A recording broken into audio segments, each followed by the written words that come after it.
kulanti wacan iyo galab wanaagsan idilkiinba akhyaarta hawada naga dhageysanaysay halkani waa raadiyo xorriyo codkii shacbiga ogaadeynaya oo aad ka dhageysanaysaan mawjada gaaban ee 41 mitirban iyo waliba caalamka idil oo aad naga dhageysan kartaan internetka ogaadeen iyo radioxorriya.com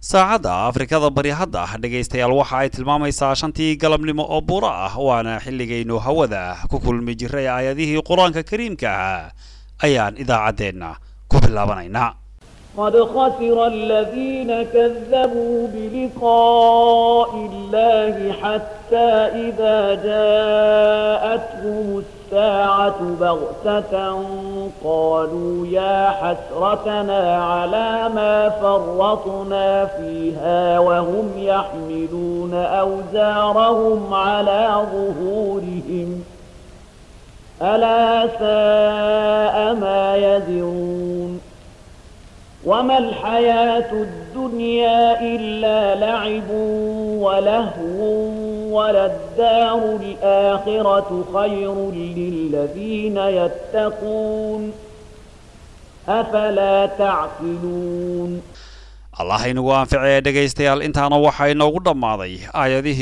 قرآن كريم كاها وقلب ثلاثة أو 4 سوغليسو أو بيش اللي حدي أي تاهي 10 سنة كاللبكن إيا سيديدا إذا عدا قلبتنا قضبضا أنو إذين كوهينا وحا كمدا نصيب در لكن إثيوبيا وكلا مركات جوكتid waxaad helaysaa in sababtii axdiga loo soo saaray oo ay dunida u dhigatay iyo sababta Ethiopia ay u saxiixday la waxay kala duwan yihiin sidaan hore sheegay dunidu waxay u saxiixday axdigan in la ilaaliyo xuquuqda bini'aadamka Ethiopia waxay u saxiixday inay dunida ku jahwareeriso xog waran dheer oo meelo badan taabanaya oo uu Jamaal Diiriya Khaliif oo ahaan jiray xildhibaan ka tirsanaa baarlamaanka federaalka Ethiopia kana soo tagay 2006 uu naga siiyay qaab dhaqanka gumaysiga Ethiopia iyo dhibaatooyinka ay ku hayaan shacabka Soomaalida ogaadeenaya Jamaal Diiriya Khaliif oo kamid ahaan jiray baarlamaanka federaalka Ethiopia oo ka soo tagay sanadkii 2006 kadib markuu iskaga haray wafdi ka tirsanaa baarlamaanka Ethiopia oo ka qayb galayay shir ka dhacay wadanka Jarmalka oo ay isugu imaanayeen baarlamaanada adduunka ayaa waxa uu nasiyay xog waran dheer oo taabanaya meelo badan kana xog waramaya dhibaatooyinka ay gumaysiga Ethiopia ku hayaan shacabka Soomaalida ogaadeenaya iyo sida aan sharciga adduunka iyo midka Ethiopia waafaqsanayn ee ay iskaga xidhxidhaan ciday doonaan ugu dilaan gudaha ogaadeenaya waraysigan ama xog warankan oo dheer awgi ayaan u kala qaybinay 2 qaybood qaybtii koobaad ayaa galabta maqli doontaan waxaana xog warankan noo soo qabtay saaxiibkay wariye Didinur oo ugu horeyntiiba weydiiyay Jamaal Diiriya Khaliif bal dadka ay ciidamada gumaysiga Ethiopia iska xidhxidhaan iyo kuwa ay iska laayaan iyagoo aan wax maxkamad ah la soo istaajinin waxa xeerarka caalamiga iyo kuwa Ethiopia ba ay ka qabaan waxa una ku jawaabay bismillaahir rahmaanir rahiim waad mahadsan tahay horta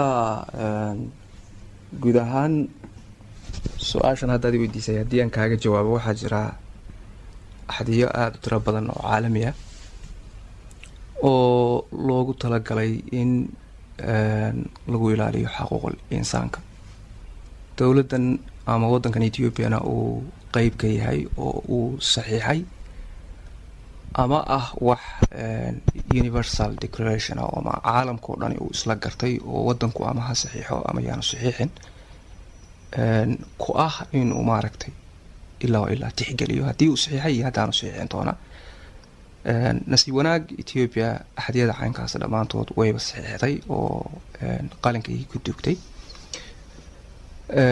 axdiyadaas waxa kamid ah tusaale kuwa hadda xabsiga oo kale ka hadashay waxa ugu horeeya qof hadii eed lagu soo oogo in uu helo maxkamad madax bannaan muddo kooban. sida badan declarationadu waxay qorayaan 24 saac gudahood in maxkamad lagu geeyo haddii aanay jirin wax kale oo sababa oo tusaale maxkamaddu ama durugtay ama qofka dambiilaha ah oo maxaa la dambiga lagu soo oogay oo ah aan karayn inuu maxkamadda tagay waxyaabo lamida. sidoo kale qofku wuxuu xaq u leeyahay inuu la tashado ama uu waana ka helo qareen. wuxuu sidoo kale xaq u leeyahay in ay booqdaan ehelkiisu oo arkaan dadku oo sida xaalkiisu yahay ay ogaadaan. wuxuu sidoo kale qofku xaq u leeyahay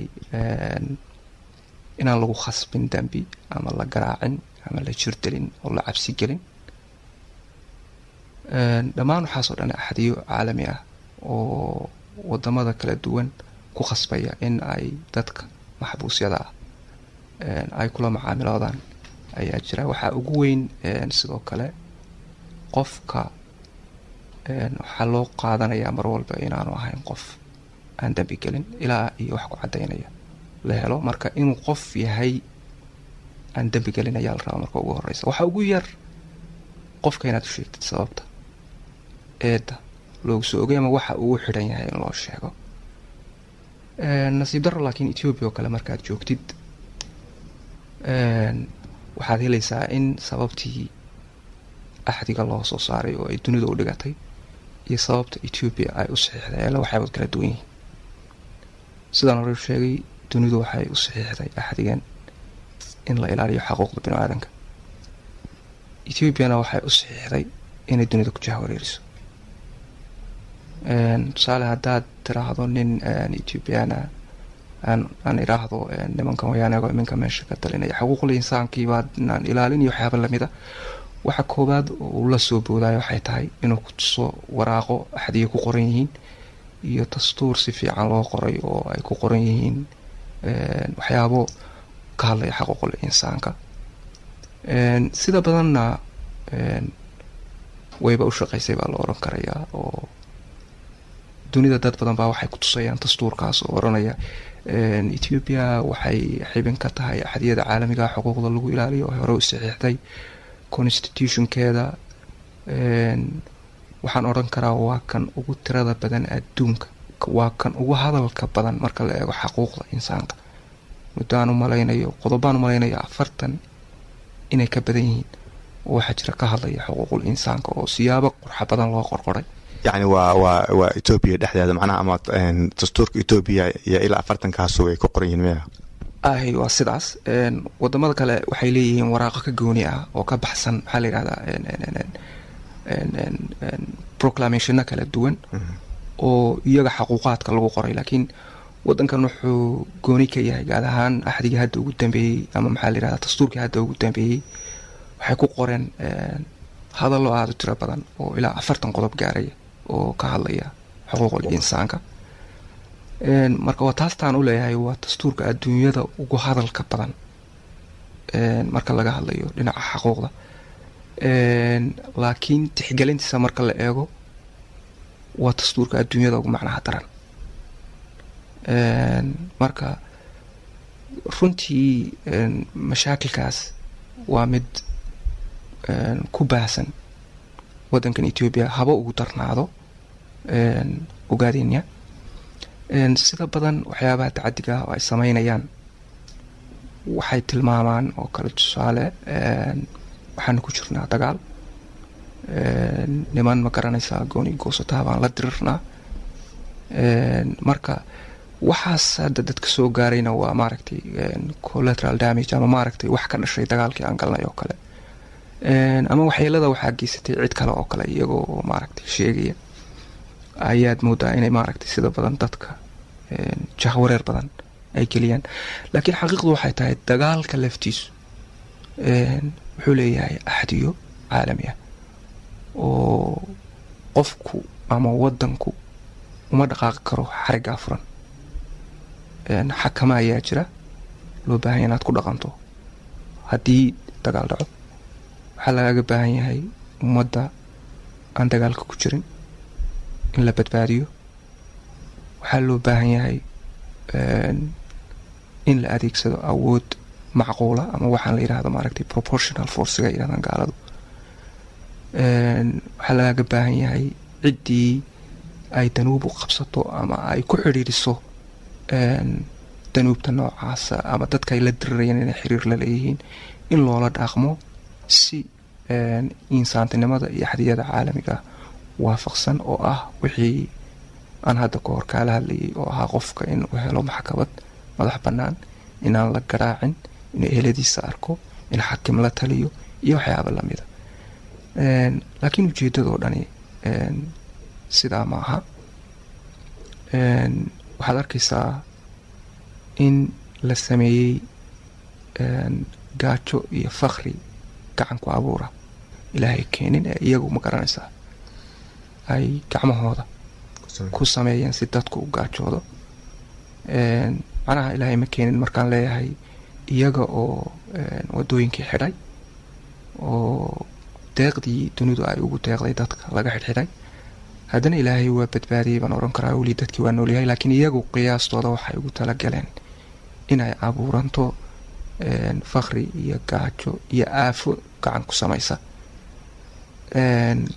dadkii wadooyinkii waa laga xidhay, deeqdii dunidu ay ugu deeqday wadooyinkii waa laga joojiyey, wixii gaadhayna xeryahayay gashadeen oo waxay siistaan iyagu dadkii ama u adeegaya ama askartooda waxay ku masaarifaan oo kale ay noqotay. waa wax ka hor imaanaya axadiyada caalamiga in dadka sidaa loola dhaqmo. waxaad moodaa ummadii oo dhan in la geliyey cabsigelin joogta ah oo qofku inuu dembi falay iyo inaadan dembi falin ma aha wax aad xorriyadaadaba isku hadlayn karto. waxaa keligeedahoo nabadgelyadaadu ku xidhan tahay hadba maalintaas askariga agtaada jooga aragtidiisu siday tahay.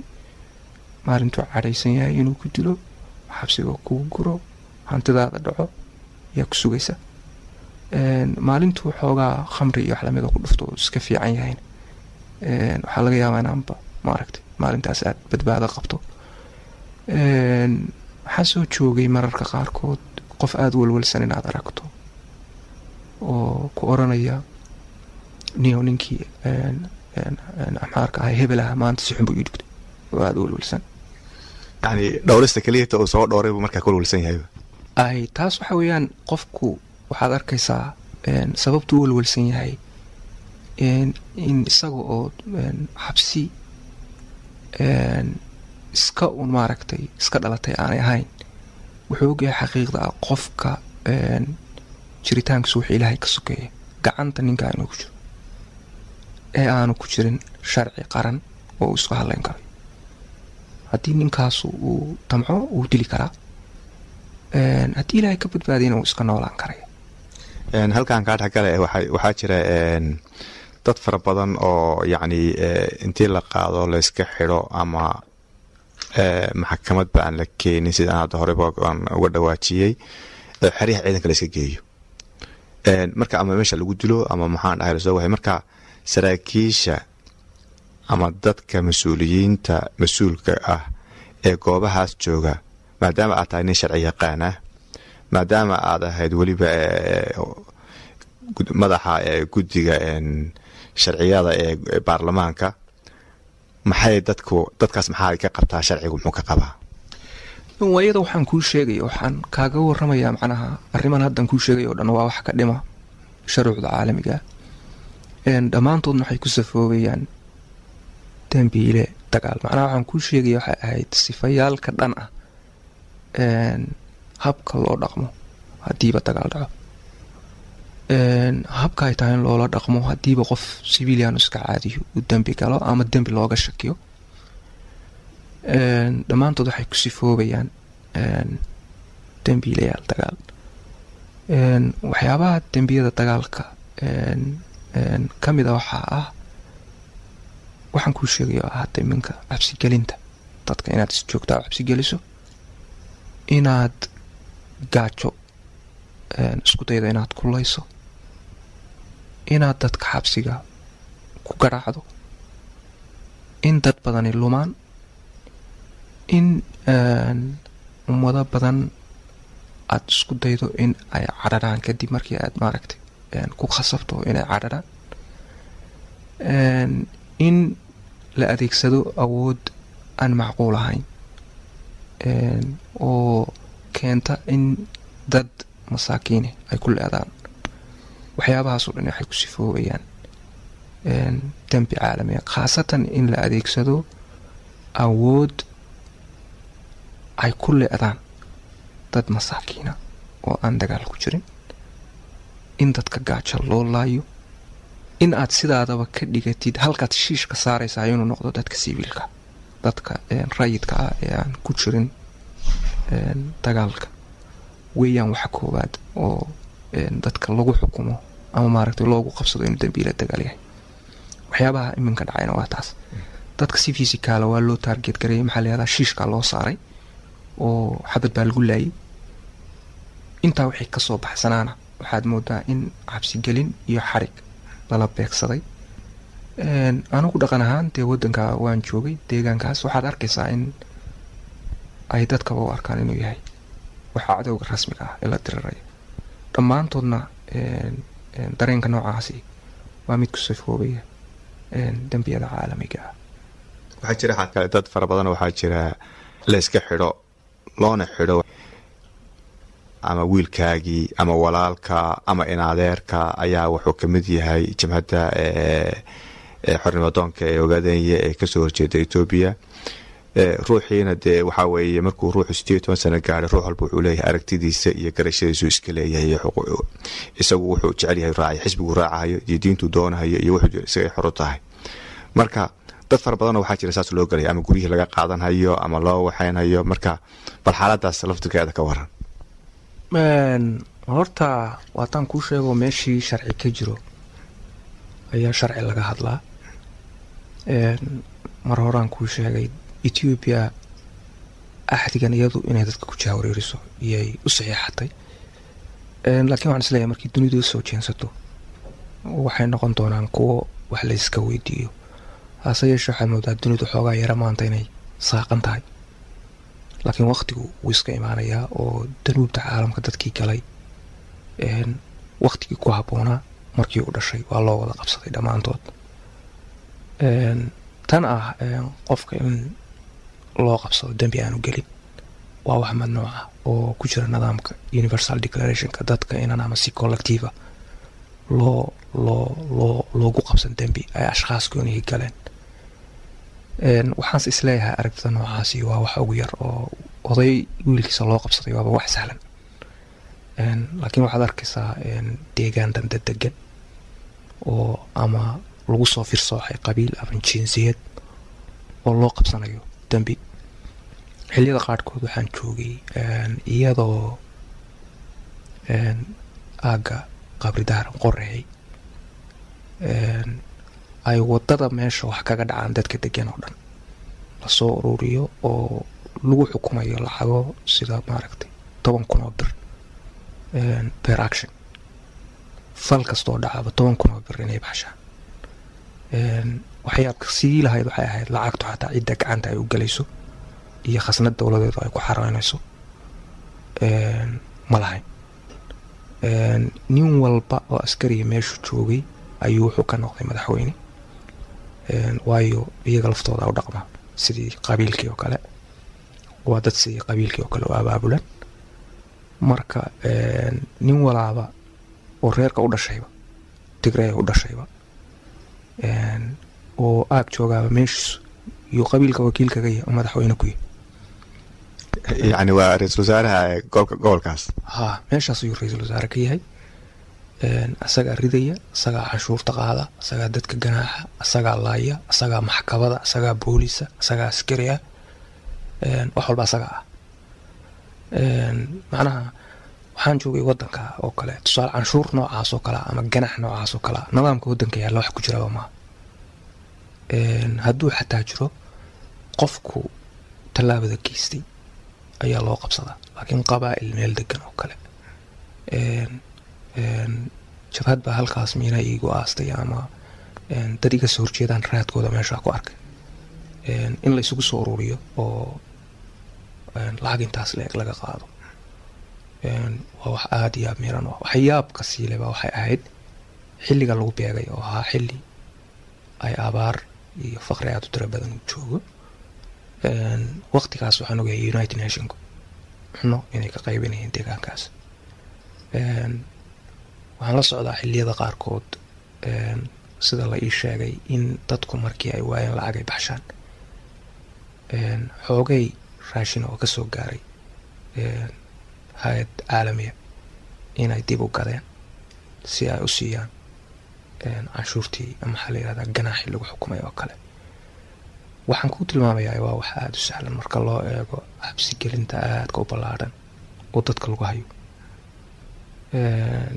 marka dhammaantood tallaabooyinka badankoodu bayaan oran guud ahaan waxaa la oran karaa waxay ku sifoobaan danuub caalami ah okay weli idinku marka maadaama ay ahaydeen xubnaha baarlamaanka ee dowladda dhexe ma geyseen process noocaasa oo dhibaatada ka taagan halkaas iyo falka ay ka geysanayaan ciidamada dadka lacagaha ma laga goranaya ama la iskaga xidhaya ama la iskaga dilaya baarlamaanka weli ma horgeyseen waan ka jawaab su'aasha hore baan uga jawaabay marka hadda dib ugu noqonayo yani waxay ka dhigan tahay marka mayna horgeyn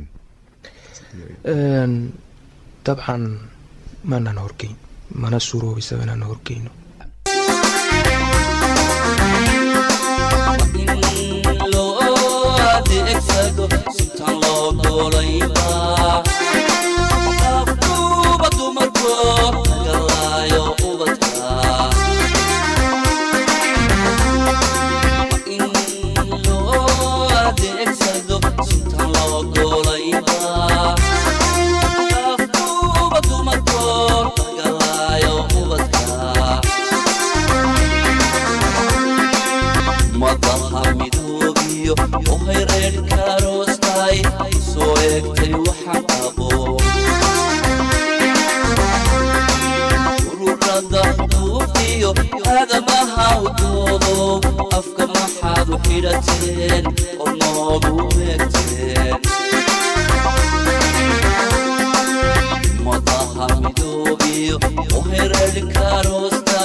هذا ما هو